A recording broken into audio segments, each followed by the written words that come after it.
Allie Bear, what did you think?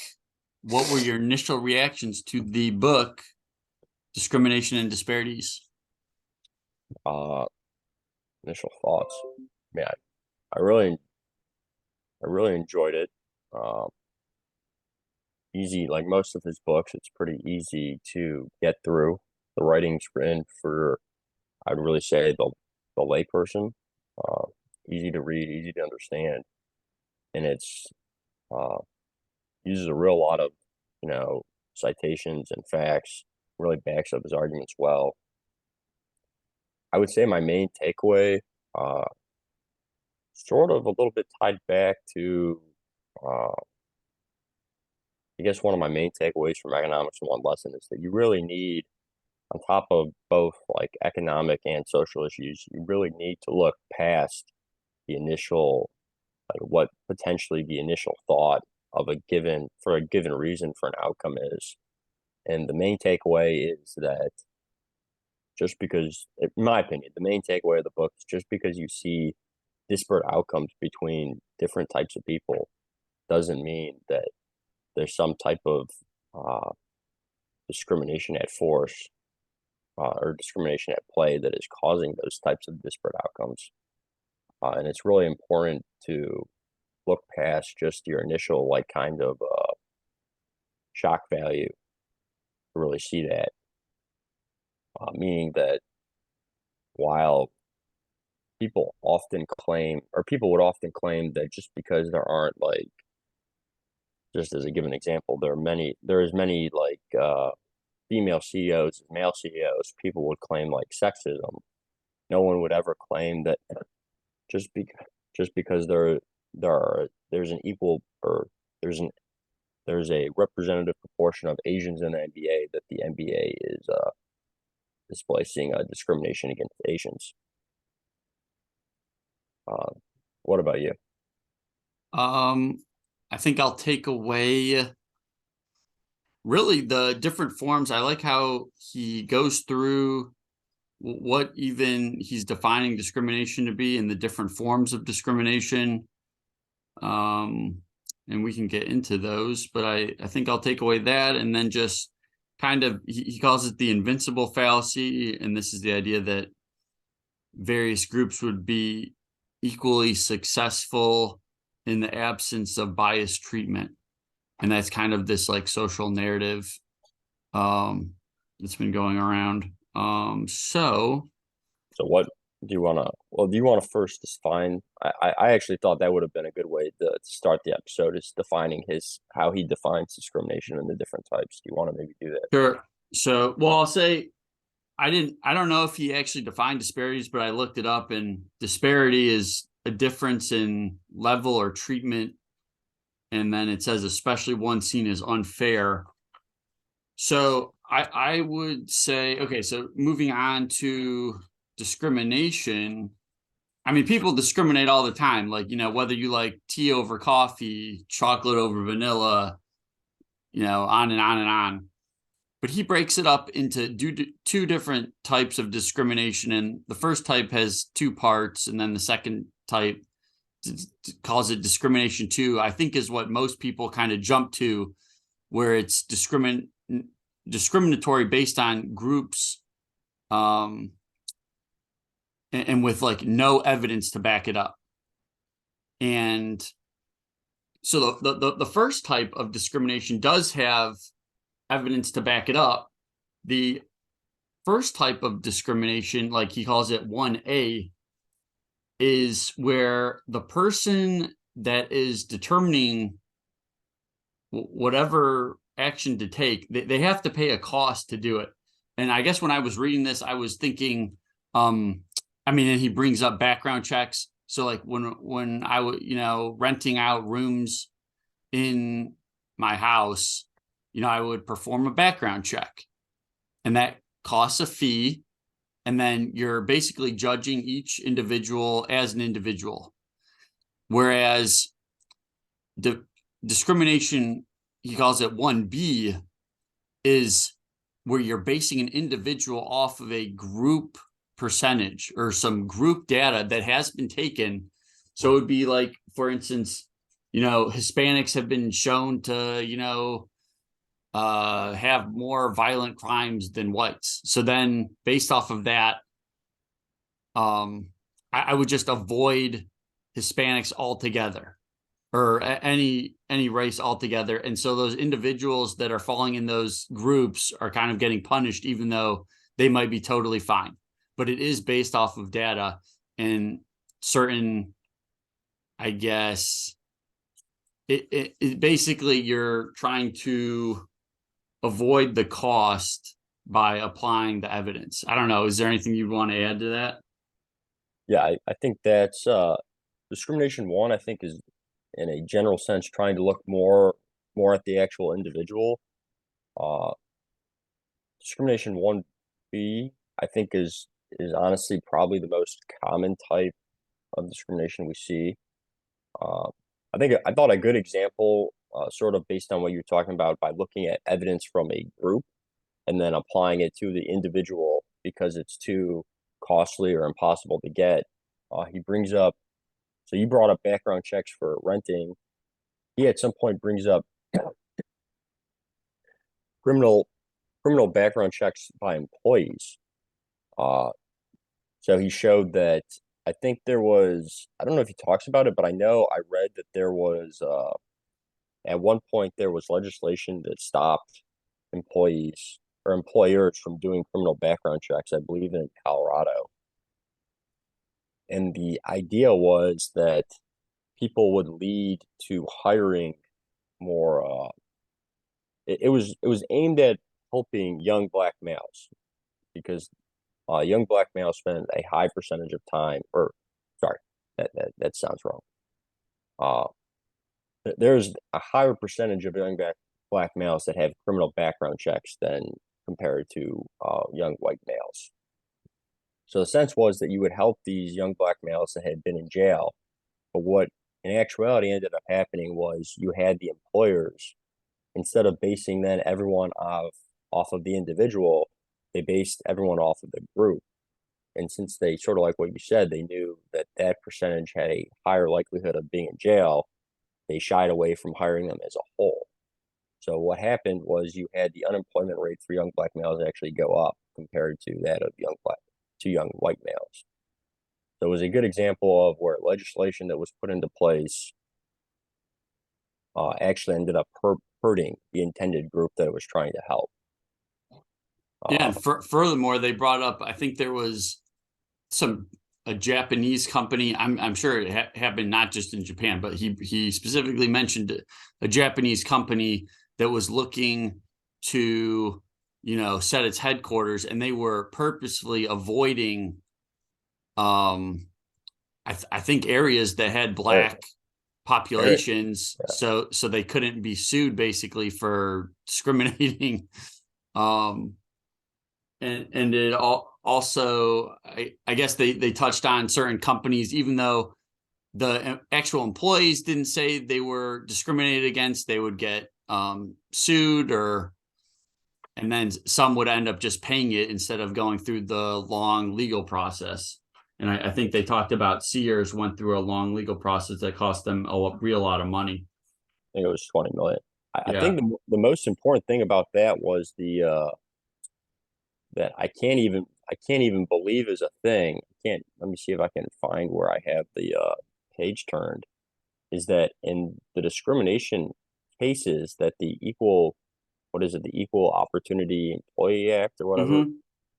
they no one has to come forward to claim discrimination against the company. So in the Sears case, it was a sexist case that because Sears wasn't hiring the same percentage of women as men, the government essentially was suing Sears for sex, or I guess discrimination against women. But he accurately points out that no women employed by Sears ever came out to say that they felt like they were being discriminated against. It was all solely based on statistics that were being provided. And unlike every other system in our justice system, Sears had to prove that they were not discriminating, even though they had these statistics, instead of the government having to prove that they were, which I think is very has some very deleterious effects if you really think about it. That if someone can come forward and just sue you based off of not hiring or not having a percentage of X or hiring a percentage of X, you can then be sued for discrimination. And then, like sort of what you said, a lot of them would just pay it because they don't want to go through the long and costly legal battle to fight it. And you could probably then just, while the legal battle is going on, you're probably being framed as discriminatory. So it's incredibly costly. Mm-hmm. I Yeah. think you could probably the logical conclusion of that would be definitely looking at would be sort of the progression towards like just equal percentages across the population in a given industry. Yeah. But he makes a lot of in terms of that like that fact, he makes a lot of good uh points that well like the difference between just whites across like the differences in geography.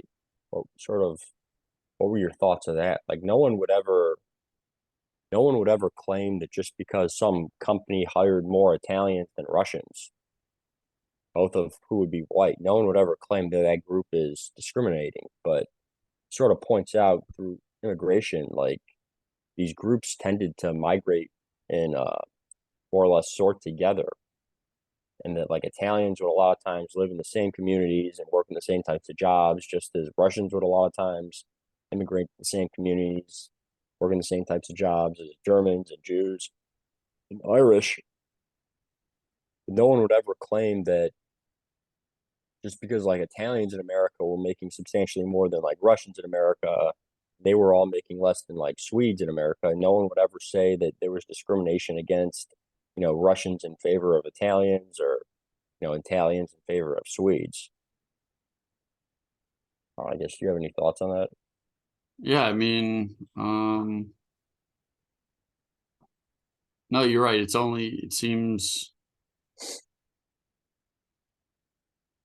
it's just, yeah. I mean, I guess he talks about, yeah, I mean, we talked about it a little bit in, um, I guess other books that it's just not fair from the get-go in terms of that there's things other than race that come into play, and there's just so many things that are working to make you who you are, and what skills you have access to, and what your knowledge you have access to. I mean, they talk. I mean, he goes through in the very first chapter, just very, like, even birth order seems to matter. Yeah, absolutely. um and kind of breaking down these various attributes. I mean, he talks, is it fair that the US is greater than 90% of the world's tornadoes? I mean, because is, I guess, that's not per se fair. Yeah, I mean, every page it seemed like had like gems in here. I'm almost having trouble summarizing it because there's so much stuff. But I mean, he made a good point of like breaking down the definitions and looking deeper into the demographics when you're comparing different groups together. They might say the average Hispanic is making much less than the average Japanese American. But then when you break it down, it showed Japanese Americans median age is like, let's see, 51, and the Mexican Americans median age is 27. So Right. you have just discrepancies in median age, which translates to experience and skill level. I mean, so it's really not apples to apples. Yeah, there's just so much. I mean, going further on that, he also then showed that a lot of times the income they measure it as a household income, where That it's like, that that that was actually interesting because I didn't know that. I thought they normally somehow normalize like the number per household, but he's basically saying if the household, if the number of people per household is going down, like theoretically, you could have individual incomes go up and still show no movement in household income or even a Or down, decrease. decrease, right? Yeah. So, I mean, that's kind of interesting. But that Um, but that's how it's measured, and it's very. I feel like I would have never even realized that if he didn't say it.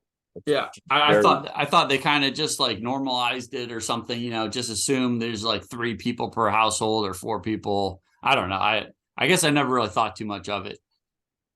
the. Um, Then I thought he does a good job of showing the like the top 1% and the migration in the top 1%, even though it's like I don't have the exact statistic, but like only if you're measuring the top 1% over 20 years, people just sort of believe that that is one group of people. But in mhm, reality, it's a massive percentage, or not a massive. It's a large percentage. It's a much larger percentage than 1% of the population that is filtering through the top 1% in any given year. Mainly because also like income isn't just your salary income; it's any income you get from capital gains. So the top 1% in a given year isn't usually just people that are making a lot of money in salary. It's people that are usually having some type of large sale, getting a large capital gains boost in income, and then jumping into the top 1%, followed by the next year to fall out of the top 1%. So like I guess if you were to, while I don't know exactly what percentage you are, if you were to sell all of your real estate assets this year, probably next year you would be in the top 1% of income. yeah, yeah, But the following, no, but yeah, the no doubt. following, right, the following year, when you wouldn't be able to sell all of the real estate because you've already sold it, you would then no longer be in the top 1% for that given year. Yeah. Yeah, because Uh, capital gains, it's who knows how long you were holding oh, those assets, so it's right, not really apples to apples. And um, well, it is apples to apples, but people just need to understand what's driving that income number. right, yeah. Um, so there, yeah. What did Um, you sort of to pivot a little bit? What did you think of the section of South Africa under apartheid? Do you remember it? what chapter was that Page, in? page 44. Page 44. I don't really remember exactly. Let's see.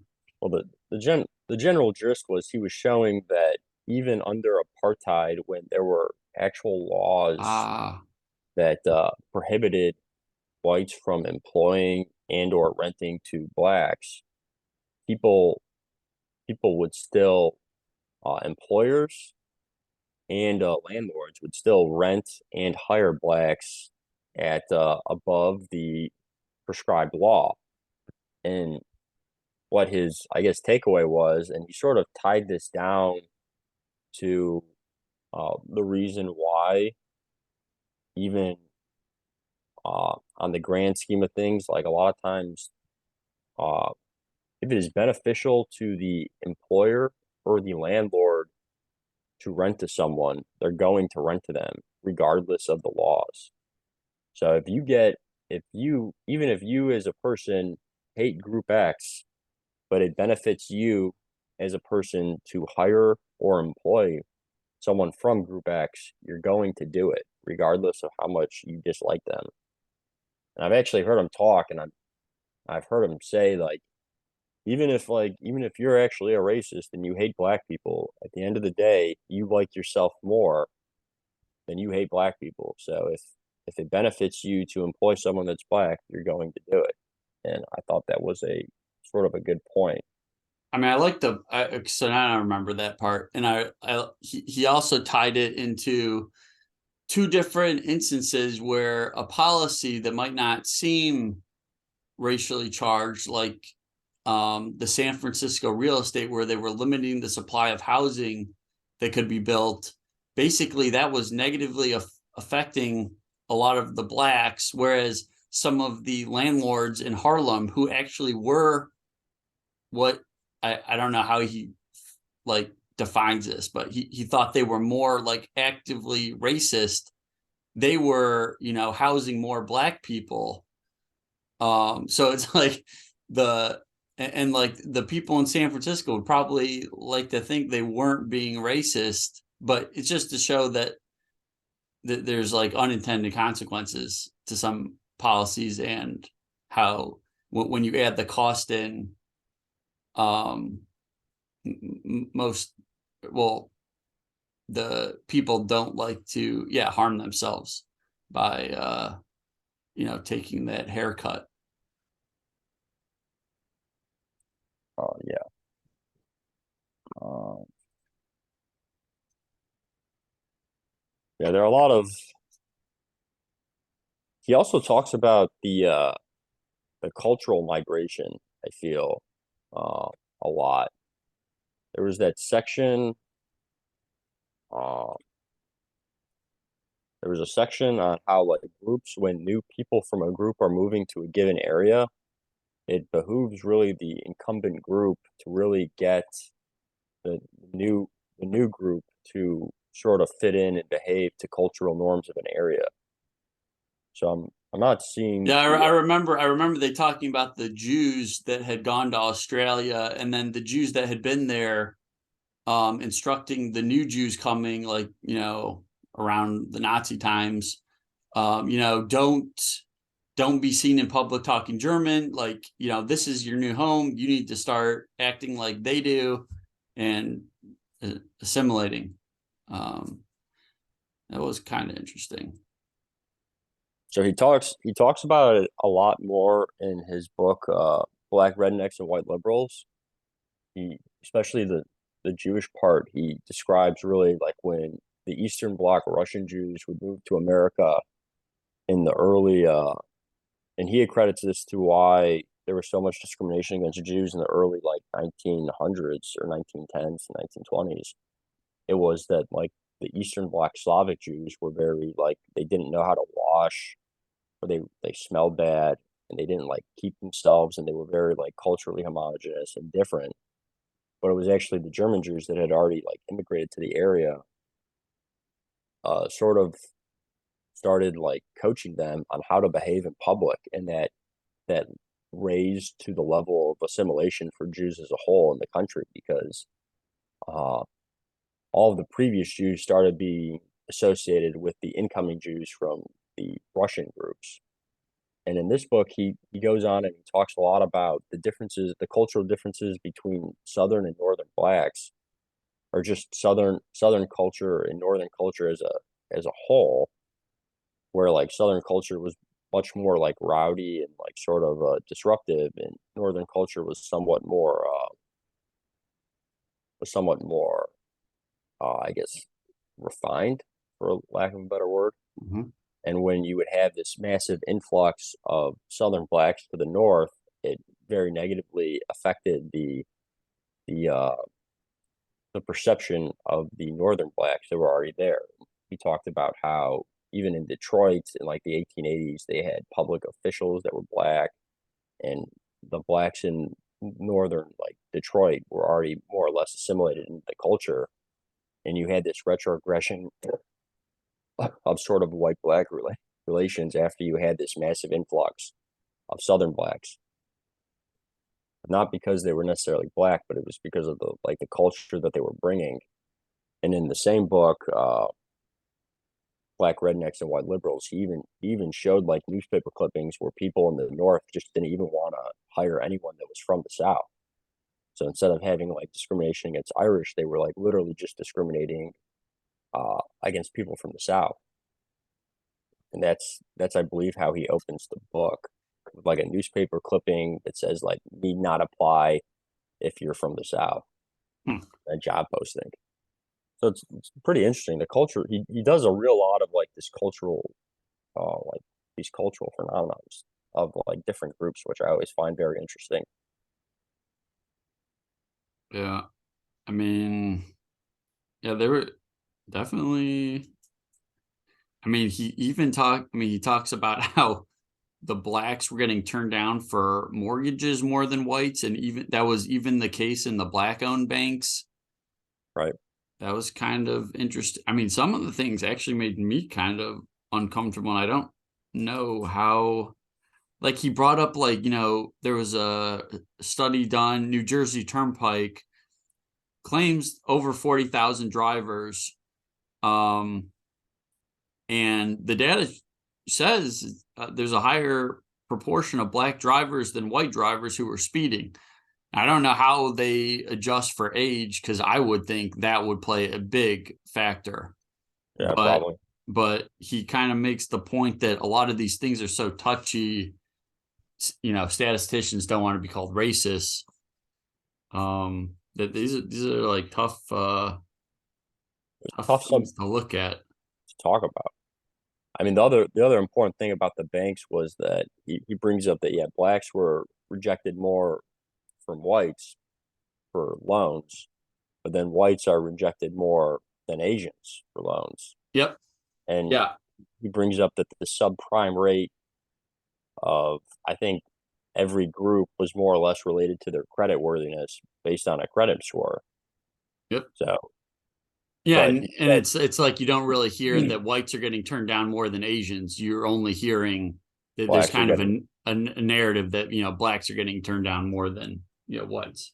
right. And the point is that, you know, whites getting turned down more than Asians in America, which clearly would not fit the narrative that, you know, the country is, you know, based for white people. It doesn't fit, because no one would say that the country is set up to favor Asians over whites, uh, or that'd be interesting if they did.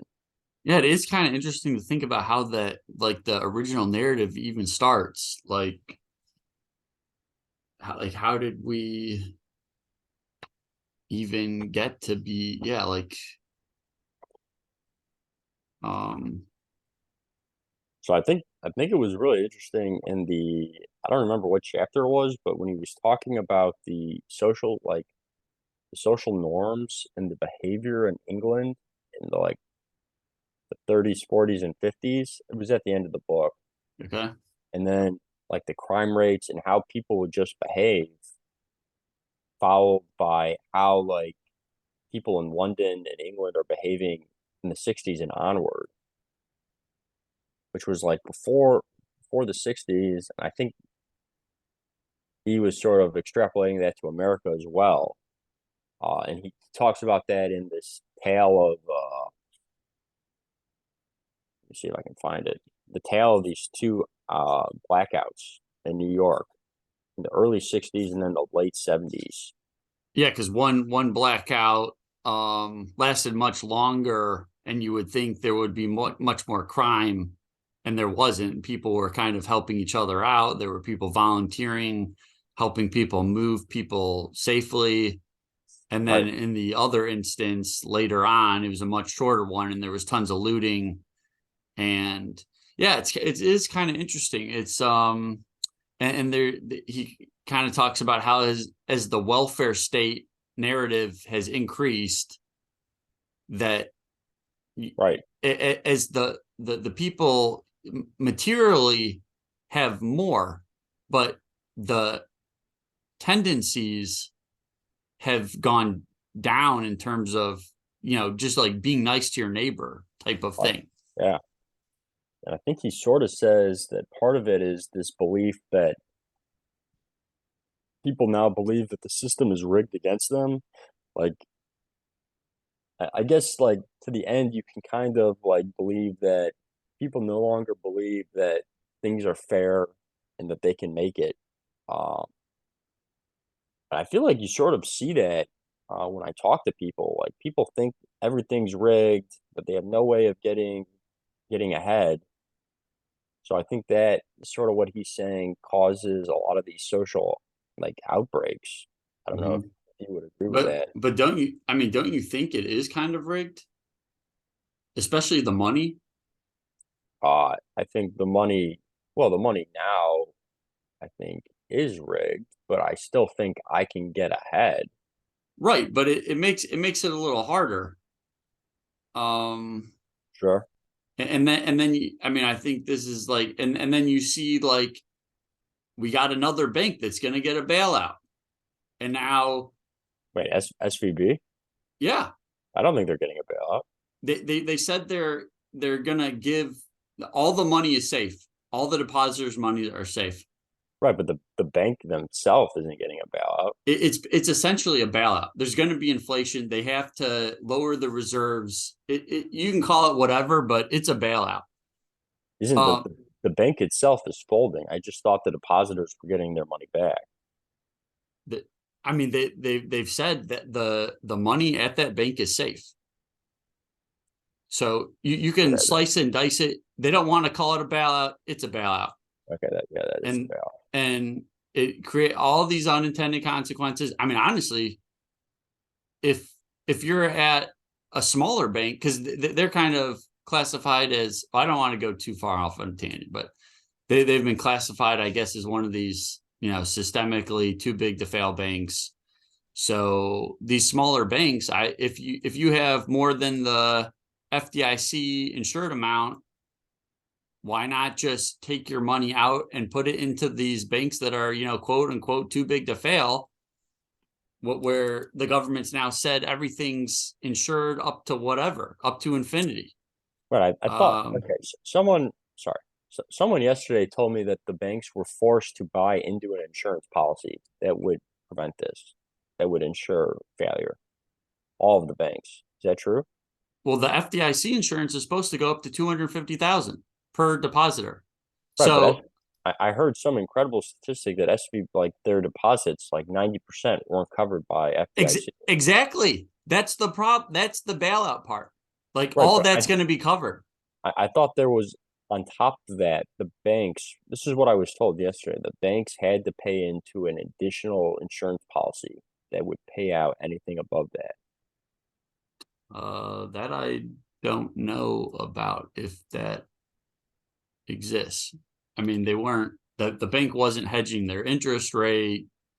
I mean, it's just, I mean, I can see why people think it's kind of rigged, because once again, we're going to be socializing the losses. But yeah, we don't need to talk about this too much. But I wouldn't necessarily say that means the system's rigged against you. Like, I mean, it kind of does. Like the people that were prudent, the banks that are prudent are going to get penalized, basically, the smaller ones, because okay, people are yeah, going yeah, to take their that's deposits out and go to the ones that the government has already said they're going to backstop. yeah. Well, for one, I don't think that's necessarily true. Like, why would you, if you're below the $250,000 limit? Right. If but what if you're above? But who would be above? All the people that had money at SVB. Well, right. I mean, well, so yeah, but so who's going to have that type of money at a small, like, local credit union? oh, I think more people than you think. Okay, I mean, I was blown away that there was that much at SVB. because that was like a VC bank, wasn't it?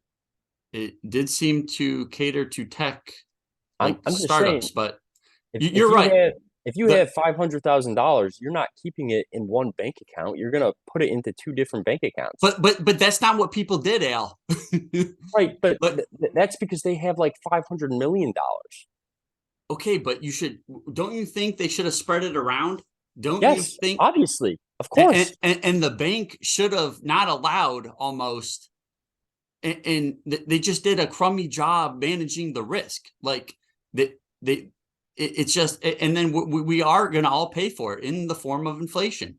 If Yeah, yeah, but yeah. That's true. I so didn't know. so I mean, you can call it what you want. It seems to me like it's a bailout. Like people could go back to, doing research and trying to figure out what bank is best, and yeah, spreading their risk around. I mean, it's I mean, like unbelievable to me. I'm all for that. I'm just saying at work I had this conversation and I was saying exactly what you were saying. And then someone told me that the big banks, I did not look this up, Someone told me the big banks were forced after 2008 to buy into an insurance policy to insure their deposits after FDIC. I mean, that may be true. I might need to look it up, but I mean, if that were the case, would there be kind of this chaos going on right now? So, and they might not have been classified as a super big bank back then. I'm not sure. Okay. Well, I mean, yeah, you're right. If the government's backstopping the losses, that is a bailout. I mean, yeah, and we're paying for it. So, I agree with you. so But on a I global scale, I don't think that stops me or you from getting ahead. I mean it doesn't help. Right. It doesn't help, but I think there's like a narrative going on in the country right now that like if you're poor or you're a minority, everyone's against you and Well, they're keeping you down. Like I just don't think that's true. well, that might not be true, but I mean, you do have all of these. Basically, it just bothers me that it's just not like a free. It feels like it's not a free market. Like no one is allowed to fail anymore. It feels like Well, like the if you're big enough, no one's allowed to fail. right, and that is, I think, the wrong That's a message problem. to send. Yeah, I agree with you 100%. Yeah. So, um, I mean, I guess some interesting, and I think so. I think the U.S. has a lot of like thing because we're so diverse, we've had to deal with these things more. And I kind of liked how he started talking about Scandinavia in terms of how it was kind of on this pedestal of how they operated and their welfare state. And then he kind of looked at the trends now that they have a lot of refugees coming in and how that's working for them. Um, so I thought that was interesting. The changes in Cultural makeup. cultural makeup, the higher percentage of children being born to single family mothers. I mean, I couldn't believe this actually. So this is greater than 40% of children born to single mothers exists in France, Sweden, Norway, Denmark, and Iceland now. Like Yeah, Iceland. that, Iceland really surprised me.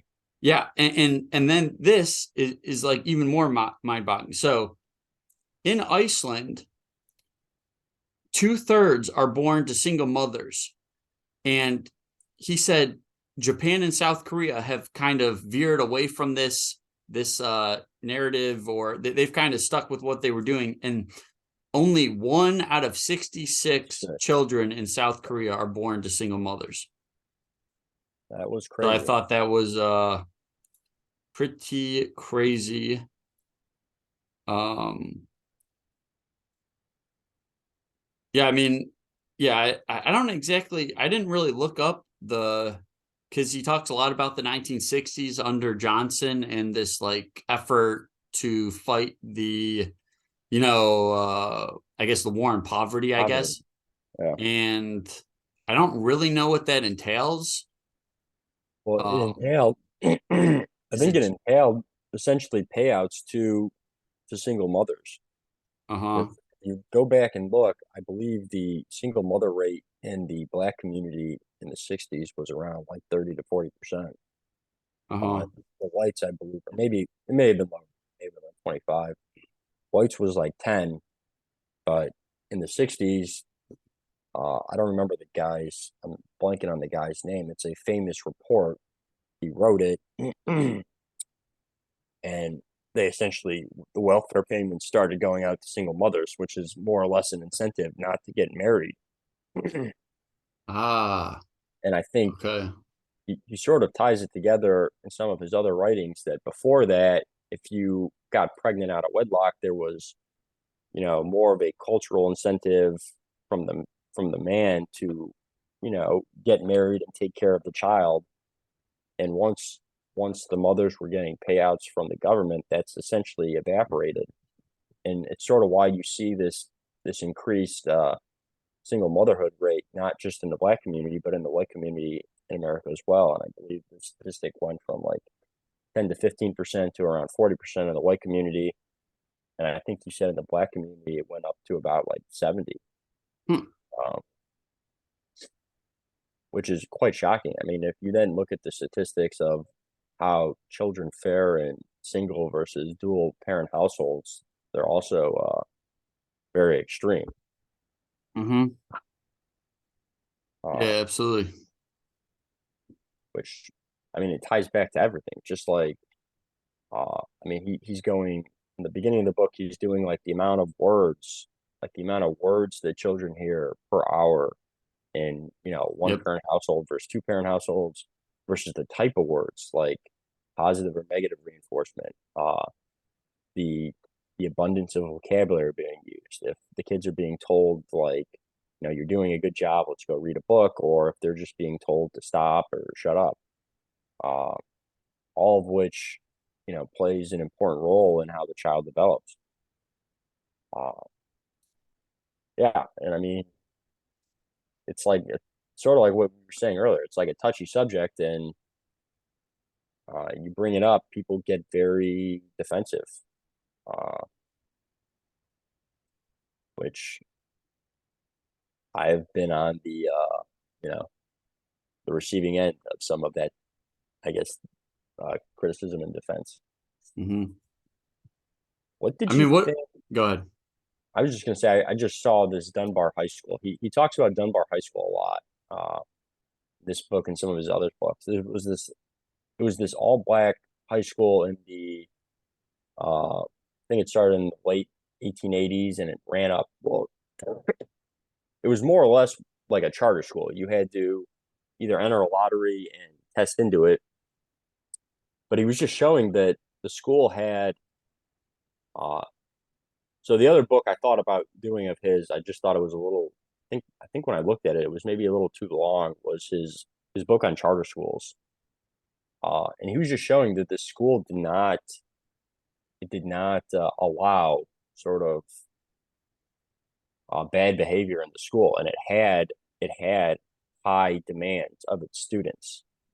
And he points out that the way always the way ahead for lagging groups is not politicians coming in and trying to help the lagging groups, but it is just strict demand and not lowering the standards of the group, but keeping the minorities or whatever group is lagging to the standards of everyone else, and that will bring them up.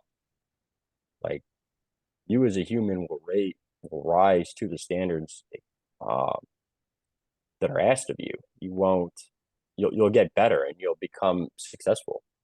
And you sort of showed this through the school, where this very underfunded all black school, I believe in Washington, I think that's where Dunbar was, had these incredible results from its students. Uh, some incredible amount of percentage of all black PhDs in the early like 19th or 20th century came from Dunbar High School. Uh, their test rates were incredible. They all did well. Their college rate from the school was very high at a time when no one went to college. Um, I guess, do you have any thoughts on like those on that section or those? No, I did. I remember thinking at first. I think he might have touched on it. I thought because I think they had to be entered to be in a lottery, correct? Right. Yeah. So like part of me, and I think he brought it up because my gut was that it's kind of it's almost more that you have a parent that thinks to enter the kid in the In the lottery lottery. to begin with, Right. because that means their mind is in the right place, whether even if they are under the poverty line or whatever, that their mind is at least in the right place on what needs to be done for change, and that the discipline is there in the background to kind of help the kid along. So that was kind of what I thought. But like the sense of duty and high demands will help people forward. He actually brought up that the word duty has dropped like in our verbiage. I thought that Yeah. was kind That of was. It's like, how do interesting. you So find that statistic? yeah, so like it, and so like that would, I mean, you could say like, okay, there's a lack of self responsibility these days compared to, decades ago. Because wait, let me see if I have it written down. Well, I had a quote here, just saying, like, it used to be supported that he who does not work neither shall eat. And then they kind of contrasted that with, by the 21st century, some libertarians and conservatives supported the idea that the government should provide basic level of living. So that just kind of shows you how the times have changed. But yeah, the Dunbar school was impressive. Sort of like ties that into also like children misbehaving, like a single child misbehaving in a class can disrupt education for everyone. So if you have a class of 30 people and 29 of them are very diligent students, and you have one kid that has no interest in being there and is just violent and disruptive, that student can destroy the entire educational experience for everyone in the class. Yeah, I think that goes back to, in the very first chapter, he talks about, just theoretically, maybe you need 5 attributes to be fully successful, and you have to hit all 5. So like there's 5 Right. categories, like it's either like yes or no, do you meet it or do you not, and you got to hit all 5. So there might be a very large percentage of the population that meet, 3, 4, 2 of those attributes, but it's not until that 5th one's hit until you're quote unquote successful. So like there's just so many factors that go into success. And then he sort of shows that how that can change like through time. Just because a group is behind in one time period, they can then jump ahead in another. And sort of one of the, I guess, more one that always just comes to mind because it's more closely related to us is the Jews in science. She brings up before in the 1900s, there were almost no Jews in science. Mm-hmm. And he sort of showed that even though from a historical standpoint, they were always a very literate group, it was not up until the 1900s where they were allowed really into schools. And then once they were allowed in universities, you saw this, massive influx of Jews into universities. And then you have this insane portion of Jews that have won, Nobel Prizes in sciences. Yeah, So just I had a note in here. Yeah, so Jews didn't have access to institutions in Europe until the 19th century. Then I wrote down, just because it was a Vienna stat, and it said in the 1880s Jews were 30% of all students at Vienna University. yeah. Pretty crazy. Yeah. Well, Jack, do you have any other tidbits that you took away from the book? Um, I think I'm actually kind of a little bit more optimistic in some ways, just because I feel like the US has been dealing with some of these social issues much longer. And I think that the rest of the world is starting to kind of appreciate those challenges. So in some ways, I feel a little better about that. I will definitely think about using the word discrimination in the ways he defines it. So like when I'm maybe thinking about certain things, is it really based on facts or a percentage? And it could be like whether I'm picking like one product over the other. Is it like, what is my decision based in? So I think I will think a little bit more in that sense. And I'm, just there's a lot that goes into success. And I think I have a little bit more appreciation for kind of just being around people with a lot of good ideas, because he does go over the geography component and being in, cities that are very vibrant, not isolated. And that could be a lesson for, listeners, that if you wanted to maybe spark your life a little bit, maybe move to that bigger city that you maybe been afraid to move to, or try to be around different types of people and make sure you're mixing. Yeah, I think that's what I'll take away. What about you? Yeah, I think that last point we kind of touched on that in Black Swan, Taleb, where he said like, you know, change happens when you're mixing elbows with smart people. I don't remember the exact quote, but that was Mm-hmm. sort of touched on. Yeah, I mean, I like always, I thought it was very enlightening to read. Um, yeah, it's just I feel like it's always good. Every time I read his books, I think it always sort of incentivizes me to look when I hear something or some type of statistic or fact brought up on TV or the radio. It's always good to try and look a little deeper into what's being said, because I feel like a lot, especially now, I feel like a lot of these stats are politicized, trying to push a specific agenda. And he had like, I mean, he had a whole section on omission, like omissions of facts, and how just omitting facts can be just as, just as essentially lying, because you're only telling half Mm-hmm. the story, and when you tell the full story, you realize there's really nothing wrong. Sort of like with the bank rejections, but when you only cherry pick specific facts, it does look like there's a problem that's not necessarily really there. Mm-hmm. Well, it's a different problem, uh, Mm-hmm. not the problem being presented. Or it might not be a problem at all, like in the terms of the median age, like between the Hispanic Yeah, Americans and the Japanese Japanese, Americans. It could just, right, yeah, different right. type of split. So, okay, cool. Yeah, the Black Swan, I think I kind of had forgotten, but that was a good point. Um, did you have like a favorite quote from this book? I didn't write one down. I mean, there were so many. Uh, there's so many like tidbits of things, and I feel like the way he describes things is so good. I didn't write one down, but it was filled with good facts and Mm-hmm. quotes.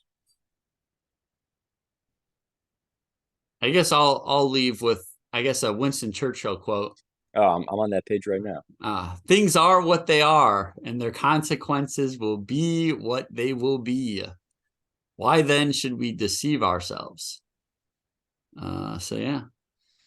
So well, with that, we do have a bit of a change in schedule. We were able to get Alex Svetsky from the Uncommunist Manifesto to have a discussion with us. He wasn't available when we originally discussed the book, so we are gonna slot him in and discuss a little bit of the Uncommunist Manifesto and the Bitcoin times that he puts on the next episode, and we will move the Nomad Capitalist to 2 episodes from now.